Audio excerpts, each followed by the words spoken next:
이제 성탄절이 다가오고 있습니다. 성탄절에 여러분들 교회에서 성극 해보신 적 있습니까? 어릴 때 연극 해보신 적 있습니까? 성탄절 성극 중에 굉장히 유명한 성극이 있죠. 빈방 있습니다 하는 성극입니다. 성탄절에 빈방 있습니다. 원래 빈방 없습니다가 제목이어야 될 텐데 빈방 있습니다라는 제목의 성극이 있습니다. 이 성극의 내용은 이렇습니다. 교회 학교에서 아이들이 연극 준비를 열심히 하고 있는데 아이들 모두가 요셉이나 마리아, 동방박사 이런 것들 하고 싶어 하는 거예요. 그래서 다들 그런 배역을 맡는데 여관 주인을 하고 싶어하는 아이가 없었습니다. 그런데 한 아이에게, 아주 소심한 아이에게 그 배역이 돌아간 거예요. 마음이 약하고 소심한 이 아이가 여관 주인을 합니다. 그러면 요셉과 마리아가 와서 문을 두드리면서 빈방 있습니까? 그러면 그 여관 주인이 얼굴 이렇게 빼꼼히 내 보이면서 빈방 없습니다. 그러고 문을 닫으면 되는 역입니다. 그런데 실제로 연극을 하는 날 추위에 떨면서 그 여관방을 찾아온 요셉과 마리아가 빈방이 있습니까? 라고 묻는데 이 마음이 약한 아이가 문을 활짝 열면서 네, 빈방 있습니다. 그리고 그 예수님의 부모를 그리고 뱃속에 있는 예수님을 집으로 모셔드린 거예요. 그래서 연극은 엉망이 돼버렸습니다. 그러나 그날 그 교회는 은혜가 가득하게 된다 하는 그런 연극입니다. 얼마나 주님을 모시고 싶은 마음이 있었으면 예수님 오시던 그때 아무도 예수님께 방 하나 내어드리지 않아서 마국간 말구유에 오신 주님이신데 얼마나 그 아이가 주님을 모시고 싶었으면 그렇게 빈방이 있습니다 라고 외치고 주님을 모셨을까요? 주님은 우리가 이렇게 빈방이 있습니다 라고 환영하고 있지 않아도 주님은 오셔요. 빈방이 없어도 오십니다. 사명 때문에라도 오십니다. 마국간 말구유에 오시죠. 그러나 환영하고 영접하면 어떠실까요? 훨씬 더 기쁨으로 오시겠지요. 요한복음 1장 12절에는 믿음에 대해서 이렇게 표현하고 있습니다. 영접하는 자, 곧 그 이름을 믿는 자들에게. 영접이 곧 믿음입니다. 환영하고 예수님을 영접하는 것, 그런 자들이 바로 믿는 것이고 그 믿는 자들에게는 하나님의 자녀가 되는 권세를 주신다 그랬습니다. 오늘도 주님은 우리에게 찾아오시기 원하십니다. 그런데 우리가 바쁘고 분주하다고 다른 일에 먼저 주목하고 시간을 보내기 때문에 주님이 찾아오시려고 하는데 우리가 방이 없다고 주님을 외면하고 있지는 않습니까? 그런 우리들을 사랑하셔서 주님은 반드시 찾아오시는데 마치 오늘날도 마국간과 같은 곳에 오실 수 있는 겁니다. 우리가 외면하고 있고 우리가 환영하고 있지 않으면 주님은 내 삶의 마국간 같은 자리, 어쩌면 여러분 집의 주차장 같은 자리에 오셔서 우리를 추위에 떨며 기다리고 계실 수도 있습니다. 이런 가운데 문을 열어서 우리의 삶에, 우리의 가정에 주님을 온전히 모시는 성도가 있다면 그런 성도를, 그런 가정을 주님께서 얼마나 기쁘게 방문하시겠습니까? 오늘 우리의 가정이, 우리의 인생이 주님을 이렇게 모실 수 있는, 빈방이 있다고 외치며 주님을 모실 수 있는 그런 가정 되기를 바랍니다. 그런 성탄 되시기를 주의 이름으로 축복합니다.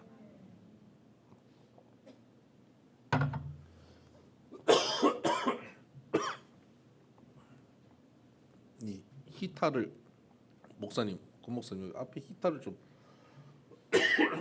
꺼주시면.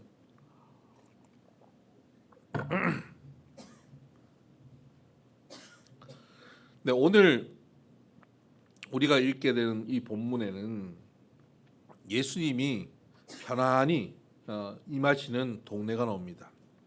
또 우리가 읽지 않았지만 그 앞에 보면 예수님을 외면한 동네도 나옵니다. 예수님은 외면은 당하는 동네도 있고 편안하게 환영받는 동네도 있었습니다.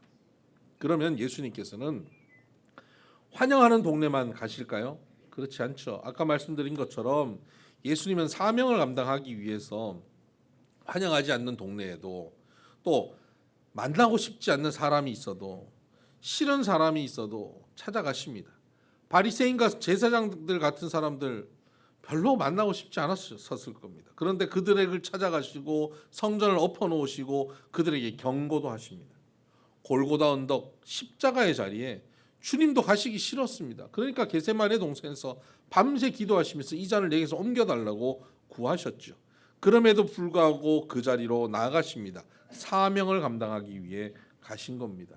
그런데 주님도 더 만나고 싶은 사람, 더 편하게 가시는 장소가 있으십니다. 예루살렘을 가실 때마다 예루살렘 인근 베다니에 마르다, 마리아, 나사로가 사는 집, 그 집에 늘 가셔서 머무셨습니다. 그 집이 마음이 편하시기 때문입니다.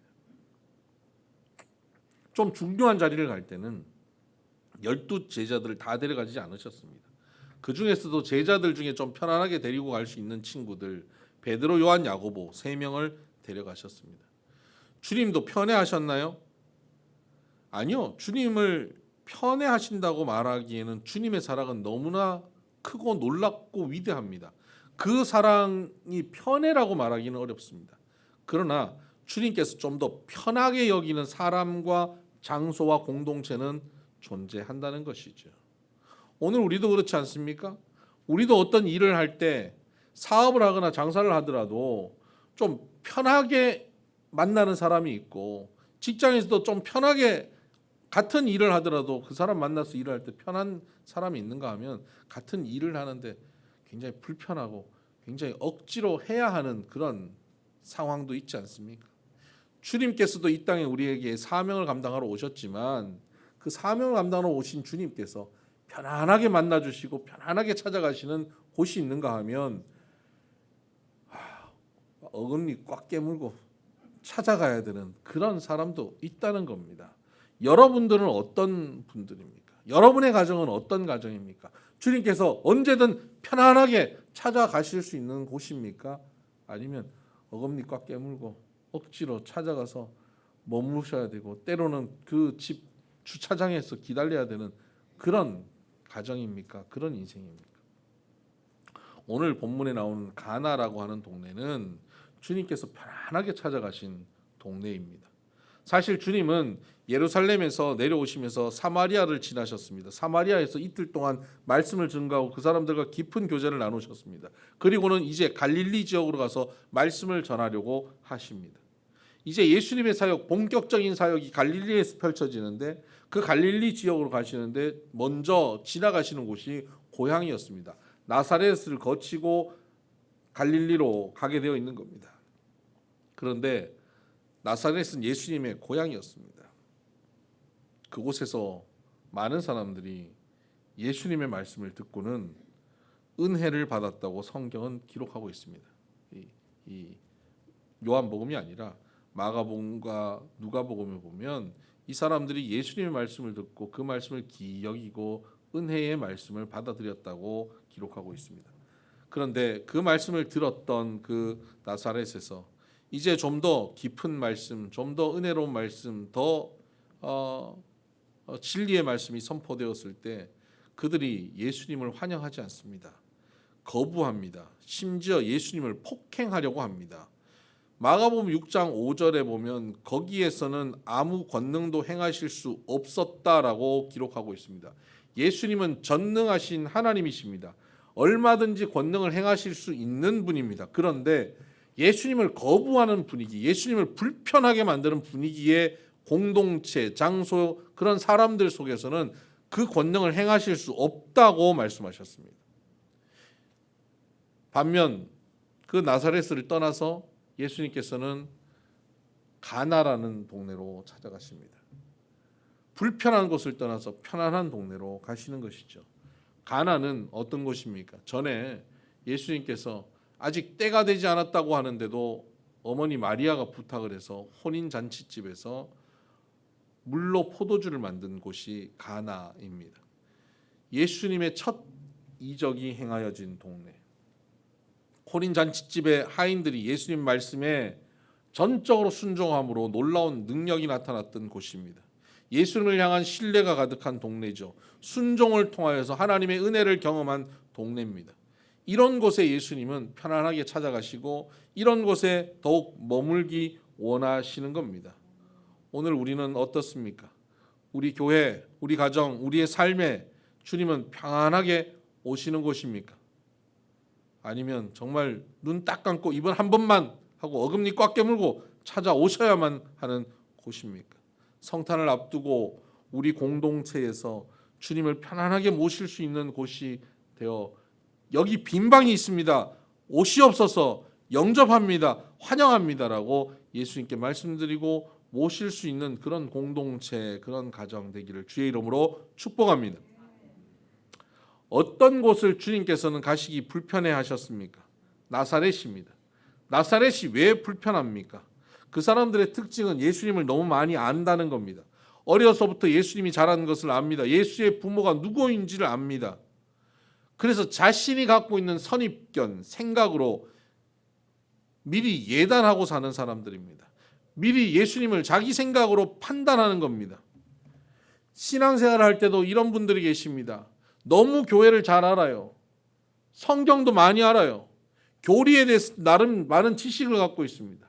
그래서 교회 와서 주보 딱 보고 성경 본문과 제목 보면 아, 오늘 대충 설교는 이런 방향으로 가겠구나 라고 윤곽이 나오는 성도들, 이런 경우는 주님께서 내 안에 충만히 오시기에는 틈을 보이지 않는 사람들입니다.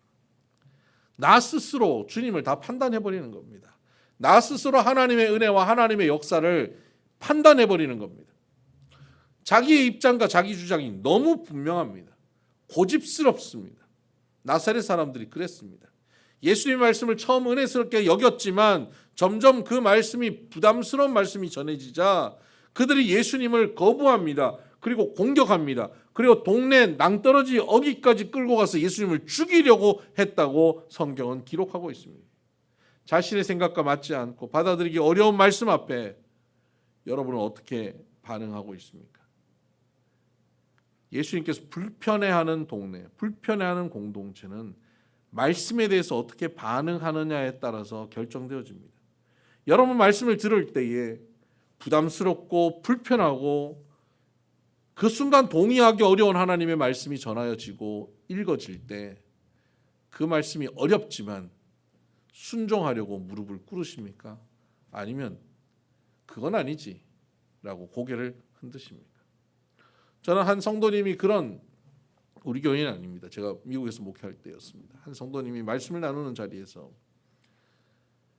그 말씀과는 전혀 다른 해석을 하고 서로 대화를 하고 있으면서 논쟁을 하는 것을 보았습니다. 그래서 제가 그 테이블에 가서 그분에게 설명했습니다. 성경을 앞뒤 펴가면서 성도님이 지금 주장하고 있는 그런 해석이 잘못된 해석이라고, 성경은 이렇게 말씀한다고, 하나님은 이렇게 말씀하시는 거라고 말씀을 전하였습니다. 그랬더니 그분이 그래요. 몰라요. 성경이고 뭐고 난 그럴 거예요 라고 주장을 하더라고요. 제가 깜짝 놀랐습니다. 여러분, 그런 마음을 갖고 있으면 주님께서는 불편하십니다. 물론 그런 마음을 갖고 있는 성도여도 주님은 찾아가실 겁니다. 마구간 같은 곳으로요. 억지로 찾아가실 겁니다. 근데 편안하게 찾아가실 곳은 아닌 거죠. 그러면 주님께서 찾아가신 가나라고 하는 곳은 어떻습니까? 불편한 곳을 떠나서 가나에 가신 주님, 그곳은 어떤 곳이기 때문에 주님께서 편안하게 가실 수 있죠? 그곳은 물을 떠서 잔치상에 가져가라고 하는 말도 안 되는 말씀에 의심 없이 순종한 사람들이 있는 동네입니다. 어떻게 물을 떠서 변화되지도 않은 포도주도 안 된 물을 그대로 포도주라고 가지고 가서 잔치상에 놓을 수 있단 말입니까? 근데 그 말씀을 순종한 겁니다. 순종한 하인들이 있는 동네입니다. 하나님의 말씀에 전적으로 순종하고 전적으로 신뢰하고 그 말씀을 따르는 사람이 있는 공동체, 그런 사람들, 그곳을 주님께서는 평안하게 여기십니다. 그 동네 전체가 순종하지 않았습니다. 그 동네의 한 가정, 그 가정에서 하인들이 순종하였습니다. 근데 말씀에 전적으로 순종한 사람이 있는 곳, 그곳이 하나님께서, 주님께서 편안하게 여기시고 늘 찾아오실 만한 곳이라는 겁니다. 여러분, 이런 공동체가 될 때 하나님의 복이 그곳을 통해 흘러갑니다. 시편 133편에는 헐몬의 이슬이 시온의 산들에 내림 같도다라고 말씀하고 있습니다. 저 북방 끝에 있는 산, 우리로 치면 저 백두산에 있는 헐몬산에 내리는 이슬, 헐몬산에 내리는 눈이 점점 그것이 흘러 넘쳐서 우리로 치면 저 밑에 김해 평양까지 흘러간다는 것입니다.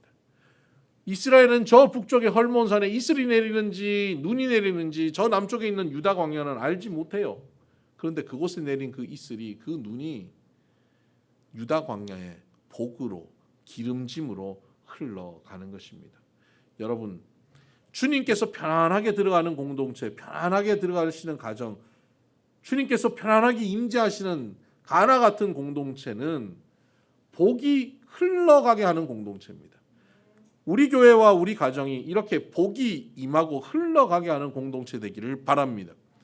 가나는 주님께서 임하셨습니다. 주님께서 가나 공동체에 임하셨는데 이 복이 흘러갑니다. 소문이 흘러가요. 가나로부터 30km 정도 떨어진 곳, 가버나움이라는 곳에 소문이 흘러갑니다. 그곳에서 주님께서 가나에 계신다는 소문을 들은, 주님께서 가나에서 이런 역사를 이루셨다는 소문을 들은 한 왕의 신하가 오늘 본문에 등장합니다. 그는 30km 떨어진 가버나움에서 주님을 찾아 가나로 찾아오고 있습니다. 그는 왕의 신하입니다. 헤롯 왕의 신하예요. 헤롯 왕이 세례요한을 무척 싫어했지 않습니까? 목을 뱉잖아요. 그래서 헤롯 왕은 그 당시에 세례요한과 유사한 사람들을 아주 싫어합니다. 그래서 선지자 노릇하고 있는 사람들이 있다면 그 정보를 누구보다도 정확하게 가져오려고 하는 겁니다. 세례요한 이후에 예수님의 등장으로 헤롯은 긴장하였습니다. 헤롯의 신하들은 이 예수님에 대한 이 정보를 많이 수집했을 것입니다. 부정적으로 예수님을 바라보고 있었을 겁니다. 예수님에 대한 선입견을 왕의 신하라면 반드시 가지고 있었을 것입니다. 예수님께 다가오기 어렵고 예수님을 환영하기 어려운 위치에 있는 자가 왕의 신하입니다. 예수 믿기 참 어렵다 할 만한 사람입니다. 오늘로 치면 어려서부터 믿지 않는 가정에서 자라고 믿지 않는 환경 속에서 교회는 나올 가능성이 전혀 없는 환경 속에서 살아온 사람과 같다고 볼 수 있습니다. 그런 왕의 신하가 어느 날 예수님의 소문을 듣고 예수님을 찾아갑니다. 왜 찾아갈까요? 아들이 병들어서 죽게 되었기 때문입니다. 아들이 병들어 죽게 되는 위기 속에 세상의 어떤 것도 이 아들의 문제를 해결하지 못하는 상황에 주님께 가면 해결될 수 있다는 소문을 들은 것입니다. 나의 선입견, 나의 부정적인 입장을 다 깨트리고 예수님 앞에 겸손하게 30km를 걸어서 찾아갈 수 있었던 것은 그의 아들의 병 때문입니다. 그가 많은 복을 누렸기 때문이 아닙니다. 돈이 많이 생겼기 때문이 아닙니다. 정치적으로 권력이 더 생겼기 때문에 주님을 만난 게 아니라 오히려 잃어버렸기 때문에, 고난이 생겼기 때문에, 문제가 생겼기 때문에 주님을 찾아가는 것입니다. 오늘도 많은 성도들이 주님을 찾아오게 된 출발점이 거기서부터 시작됩니다. 진정으로 주님을 만나는 것은 내가 잘되고 잘돼서 주님 만난 것이 아니라 내 인생에 걸림돌이 생기고 장애물이 생기고 예상치 않는 문제가 생기고 소중한 것을 잃어버렸기 때문에, 그래서 이 세상에는 소망이 없기 때문에, 그래서 주님 외에는 소망이 없다는 고백을 하고 주님을 찾아오는 것입니다. 그렇게 이 왕의 신하는 주님을 찾아왔습니다. 그렇게 주님 앞에 나와서 주님께 자기 아들의 병을 고쳐달라고 구합니다. 그리고는 저와 함께 내려가여 달라고 요청합니다. 47절 보면 그가 예수께서 유대로부터 갈릴리에 오셨다는 것을 듣고 가서 청하되 내려오셔서 내 아들의 병을 고쳐주소서 하니 그가 거의 죽게 되었습니다. 내려오셔서 내 아들의 병을 고쳐달라고 요청하고 있습니다. 이 왕의 신하는 그 전에 예수님께 찾아오기 전까지는 예수님을 직접 만난 적도 없고 예수님의 말씀을 직접 들은 적도 없는 사람입니다. 그런데 그가 예수님에 대한 소문만 듣고 이렇게 찾아온 것이죠. 그리고 내려오셔서 나와 함께 가야달라고 청하는 겁니다. 이 청하다라고 하는 헬라어를 더 원어에 맞게 번역을 하면 청하고 청하다, 계속적으로 반복적으로 청한다라는 뜻입니다. 즉 예수님께서 그의 말을 듣고 쉽게 움직이지 않음에도 불구하고 안 가셨다는 거죠. 그런데 계속 지속적으로 청하고 또 청하였다는 겁니다. 그렇게 이 왕의 신하는 예수님께 매달리고 있는 겁니다. 그의 믿음이 대단하고 훌륭한 믿음의 수준은 아닙니다. 남의 말을 듣고 예수님을 찾아가서 자기에게 문제가 없었으면 안 갔을 거 아닙니까? 문제가 있었기 때문에 가는 정도이고 찾아가서 예수님께 살려달라고 요청하는 수준입니다. 그의 믿음이 굉장한 수준의 믿음으로 성장해 있지는 않습니다. 남의 말 듣고 가는 수준이죠. 여리고성의 라합도 그와 같이요. 여호와 하나님에 대해서 건너 소문 들었던 사람인데 그가 소문으로 들었던 그 하나님을 향한 고백을 했을 때 그에게 구원이 임하지 않습니까? 하나님께서 참으로 감사한 것은 우리의 믿음이 굉장히 높은 수준이 되었을 때 그 믿음을 인정하시는 것이 아니라 그저 출발점에 서 있는 우리의 믿음조차도 하나님께서는 기쁨으로 받으시고 그것을 의로 여기신다는 것에 우리는 은혜가 되는 것입니다. 아브라함의 믿음이 처음부터 훌륭한 것이 아니었습니다. 아브라함은 믿음의 조상으로 우리는 여기지만 그의 믿음이 얼마나 연약하고 초라했는지 모릅니다. 그의 삶이 참 치사하고 그의 삶을 가만히 뜯어보면 존경할 만한 모습이 별로 없어요. 자기 아내 막 팔아치우기도 하고요. 그런 일들이 얼마나 치사한지 몰라요. 그런 아브라함이 영적으로 침체되고 지쳐 있었던 어느 날입니다. 주님이 찾아오셔서 내가 너의 상급이 되겠다라고 하셨을 때 아브라함이 굉장히 냉소적으로 반응합니다. 여호와 하나님, 나는 자식도 없는데 나한테 뭘 주시려고 합니까? 약간 거부하는 분위기를 비춥니다. 그때 주님께서 저에게 아들도 주시지 않아서 저 주셔봐야 상속할 자도 없습니다. 여기 내 종 엘리에셀 하인에게나 줘야 됩니다. 그럴 때 주님께서 텐트 밖으로 불러냅니다. 밖으로 나와봐라. 그리고 저 하늘의 별을 세봐라. 셀 수 있냐? 셀 수 없습니다. 내 자손이 이와 같을 것이다 라고 말씀하시는데 그 말씀을 아멘 하고 믿었어요. 아브라함이 여호와를 믿으니 이를 그의 의로 여기셨다라고 성경은 증언합니다. 아브라함의 믿음이 그렇게 대단한 믿음이 아니에요. 그냥 그래요, 네, 알겠습니다, 믿습니다. 완벽한 믿음 아니에요. 여전히 실수하고 연약하는 거예요. 이 사건 이후에도 아브라함은 또 넘어지고 실수합니다.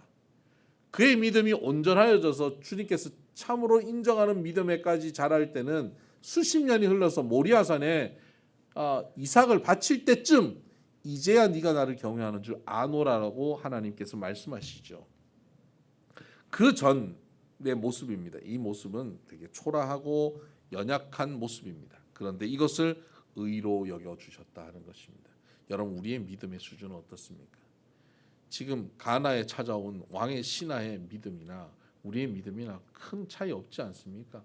문제가 생겨야 간절해지고 어려움 생기면 하나님 앞에 부르짖다가 조금 풀리면 언제 또 그랬냐는 듯 내가 잘나서 그렇게 사는 것처럼 교만하게 또 주님의 은혜 잃어버리고 그렇게 살아가는 모습이 우리 모습 속에 있지 않습니까? 그런데 참 감사한 것은 그런 문제를 가지고 주님 앞에 찾아온 그 초라한 우리들을 믿음으로 인정해 주시고 그것을 의로 여겨 주신다는 사실입니다. 그런데 이 믿음을 가지고 온 우리를 하나님께서는 더 성장시키고 더 믿음의 자리로 끌고 가시기 위해서 때로 테스트하십니다. 이 왕의 신하가 주님 앞에 왔을 때 주님은 테스트하십니다. 구했는데 바로 내려가시지 않습니다. 그러니까 또 구하고 또 구했지요. 그리고는 심지어 핀잔을 주시는 것처럼 말씀하십니다. 48절 예수께서 이르시되 너희는 표적과 기사를 보지 못하면 도무지 믿지 아니하리라. 꼭 표적과 기사를 보여줘야만 믿는구나. 너는 지금 표적을 구하러 왔구나. 라고 그 왕의 신하를 핀잔 주고 있는 것 같습니다. 그런데 왕의 신하는 물러서지 않습니다. 49절 신하가 이르되 주여 내 아이가 죽기 전에 내려오소서. 마치 자기 딸이 귀신 들려서 고쳐달라고 할 때 주님께서 자녀에게 줄 떡을 개에게 주지 않는다라고 말씀했을 때 수로보니게 여인이 그 인격 모독을 받는 그 자리에서 맞습니다 주님, 그러나 개라도 주인의 상에 떨어지는 부스러기는 먹지 않습니까? 부스러기라도 달라고 했던 그 수로보니게 여인처럼 이 신하도 그 핀잔 앞에서, 그 모욕 앞에서 더 간절하게 주님 앞에 나아갑니다. 이것이 주님께서 그에게 원하셨던 믿음입니다. 여러분, 우리가 믿음으로 나아가면 테스트가 있습니다. 꼭 들어주지 않을 것 같은 테스트, 꼭 하나님께서 외면하고 계신 것 같은 순간, 하나님이 침묵하시고 하나님께서 나와 함께 하지 않으시는 것 같은 그런 순간이 테스트입니다. 그때 포기하지 말고 더 나가시기를 주의 이름으로 축복합니다. 더 나가셔야 됩니다. 거절하시는 것 같지만 그때 포기하지 말고 더 붙잡으셔야 됩니다. 그때 주님께서 말씀하십니다. 50절입니다. 예수께서 이르시되 가라 내 아들이 살아있다 하시니 그 사람이 예수께서 하신 말씀을 믿고 가더니, 예수님께서 말씀하셨어요. 가라 내 아들이 살아있다 라고 선언하셨습니다. 근데 놀라운 것은 그 살아있다는 그 말씀이 그냥 믿어진 것입니다. 그 왕의 신하가 그 말씀이 믿어져 버린 거예요. 이것이 은혜입니다. 작은 믿음으로 나왔는데, 그래서 주님 앞에 간청했더니 주님께서는 눈에 보이는 상황과 환경을 변화시키지 않으셨어요. 그냥 말씀을 주셔요. 그런데 그 말씀을 듣는데 믿어지고 그 믿음으로 평안하게 돌아가게 되는 것, 이것이 은혜입니다. 여러분, 우리가 삶의 문제를 가지고 주님 앞에 나오죠. 예배 현장으로 나오죠. 기도 자리로 나옵니다. 그리고 하나님께 기도하고 간구합니다. 그러면 하나님께서는 내 상황을 한 번에 해결시켜 주시지 않는 경우가 대부분이에요. 그 상황이 바뀌지 않는 경우가 많아요. 그 사람이 변화되지 않고 그 사업장이 변화되지 않아요. 그런데 변화는 뭐냐면 안 믿어질 만한 말씀이 믿어지는 게 변화예요. 근거도 없이 그냥 살아있다라고 말씀하시는데 그게 믿어지는 거예요. 교회에 나와서 말씀 듣고 기도하는데 하나님이 주시는 말씀이 믿어지기 시작하는 거예요. 내가 너와 함께 하겠다. 내가 너를 도와주리라. 두려워 말라. 놀라지 말라. 주님이 하신 말씀이 꼭 내게 하시는 말씀처럼 들려지고 이게 그냥 믿어지는 거예요. 믿어지면 어떤 변화가 생깁니까? 평안함이 생겨요. 그러면 자리에서 일어나 갈 수 있는 것입니다. 이 왕의 신하는 그렇게 믿어져서 그 자리에서 일어나 돌아갑니다. 돌아가는 길에 집에서 오는 종들을 만납니다. 아들이 회복됐다는 것입니다. 그리고는 언제 나았냐라고 물었을 때 어제 7시경이라고 말합니다. 52절입니다. 그 낫기 시작한 때를 물은즉 어제 7시에 열기가 떨어졌나이다 하는지라. 그의 아버지가 예수께서 내 아들이 살아있다 말씀하신 그때인 줄 알고 자기와 그 온 집안이 다 믿으니라. 그때가 바로 주님께서 살아있다고 말씀하신 그 시간이구나 깨닫습니다. 이것이 그 집안의 표적이 됩니다. 그리고 그 집안이 모두 주님을 믿게 되는 겁니다. 그 집안에 아들의 병만 고쳐진 것이 아니라 믿음이 충만하여 하나님 나라가 그 가정에 이루어지게 된 것입니다. 단 한 사람이 주님 앞에 나왔습니다. 온전한 신앙의 모습, 온전한 믿음의 모습도 아니고 그냥 소문 듣고 그렇게 걸어 나온 것입니다.